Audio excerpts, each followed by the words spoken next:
Baik, perkenalkan nama saya Niputia Kawayuni dengan NIM 1911-2020-023. Pada kesempatan kali ini saya ingin mempresentasikan hasil proposal saya yang berjudul Pola Komunikasi Long Distance Relationship dalam Mempertahankan Hubungan.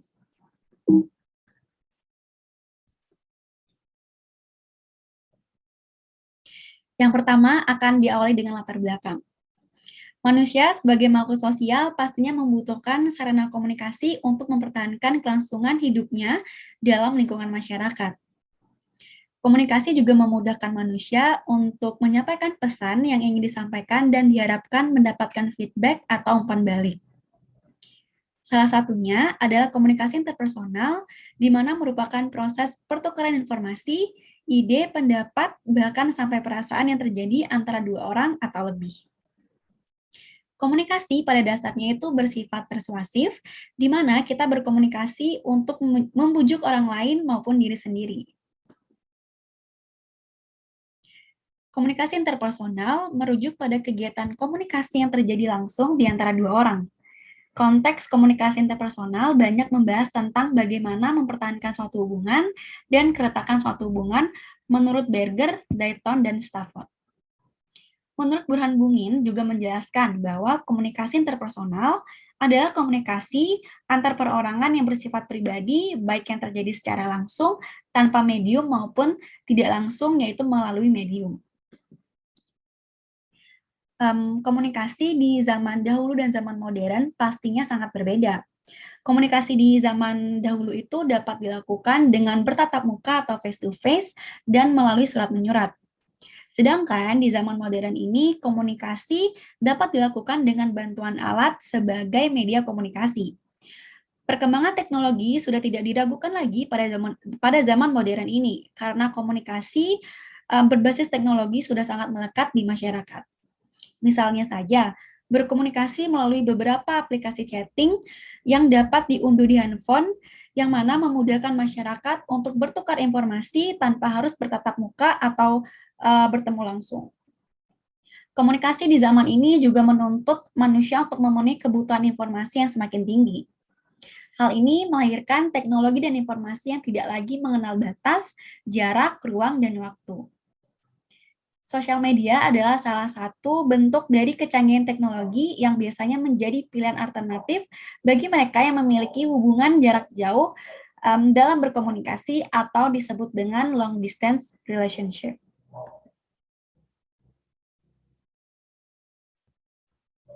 Jarak menjadi hal penting dalam membina hubungan yang romantis karena jarak dapat menentukan hubungan itu apakah akan terus berlanjut, ataukah bisa berlanjut, atau harus berhenti berhenti di sini.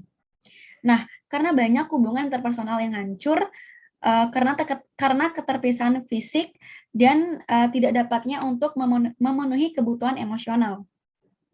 Pacaran jarak jauh juga sangat membutuhkan komunikasi yang efektif antara kedua belah pihak. Banyak juga orang yang berpandangan negatif terhadap hubungan jarak jauh ini karena sebagian orang meragukan keberhasilan itu karena adanya keterbatasan waktu untuk bertemu dan bercengkrama secara langsung.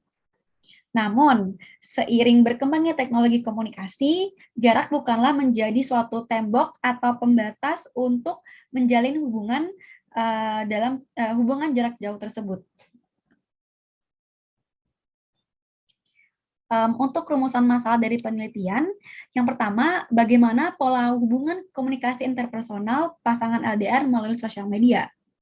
Dan yang kedua, apa saja hambatan bagi pasangan yang menjalani hubungan jarak jauh. Untuk manfaat penelitian, maksudnya untuk tujuan penelitian, yang pertama itu untuk mengetahui bagaimana pola komunikasi interpersonal yang terjadi pada pasangan LDR melalui sosial media. Dan yang kedua, untuk mengetahui hambatan apa saja yang terjadi pada pasangan yang menjalin hubungan jarak jauh atau long distance relationship ini.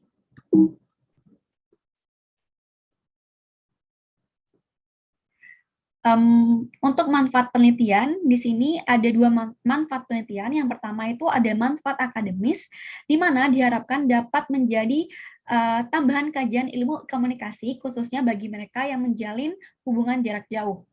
Yang kedua, untuk manfaat praktisnya, diharapkan mampu memberi informasi bagi masyarakat tentang bagaimana pola komunikasi yang diterapkan dalam berhubungan jarak jauh atau long distance relationship sehingga dapat mempertahankan hubungan tersebut.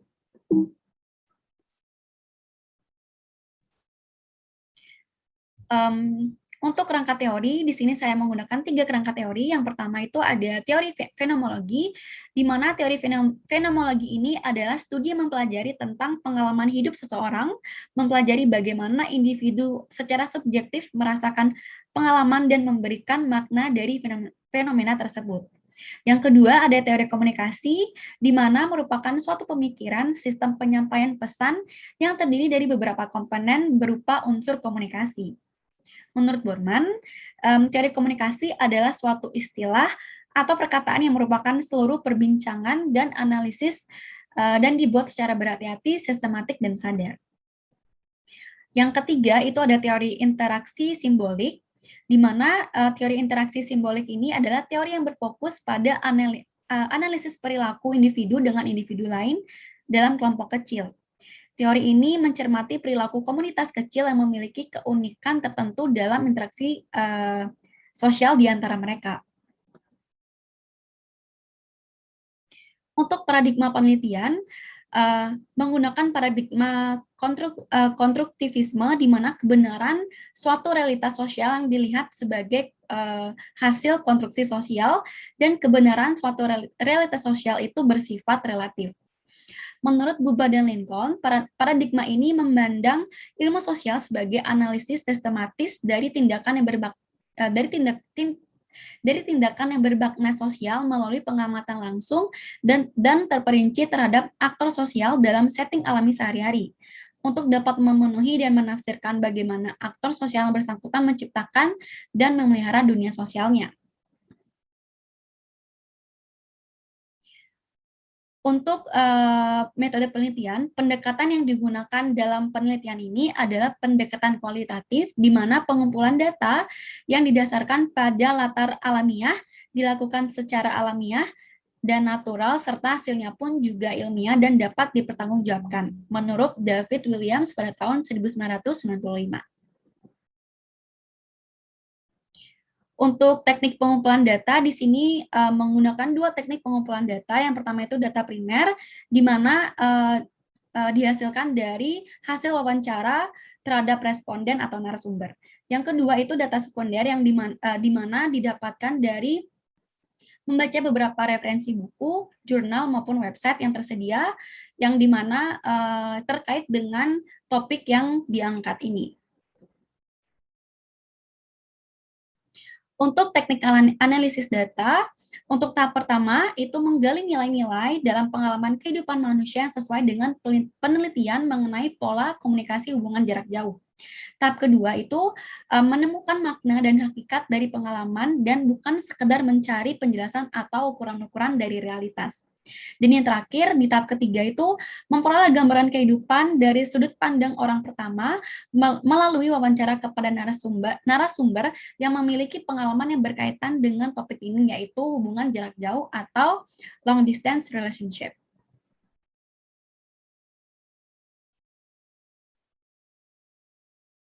Untuk keterbatasan penelitian, yang pertama itu karena topik yang dibahas mengenai pasangan jarak jauh, peneliti sedikit susah untuk menemukan responden atau informan yang berkaitan dengan topik penelitian.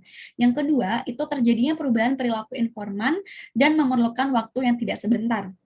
Dan yang ketiga, itu peneliti memiliki interpretasi yang berbeda dengan para responden ataupun informan. Jadi, hasil dari data tersebut harus dipelajari lebih lanjut lagi dengan seksama. Baik, sekian presentasi dari saya. Saya mohon maaf jika ada kata yang kurang berkenan. Terima kasih atas waktunya.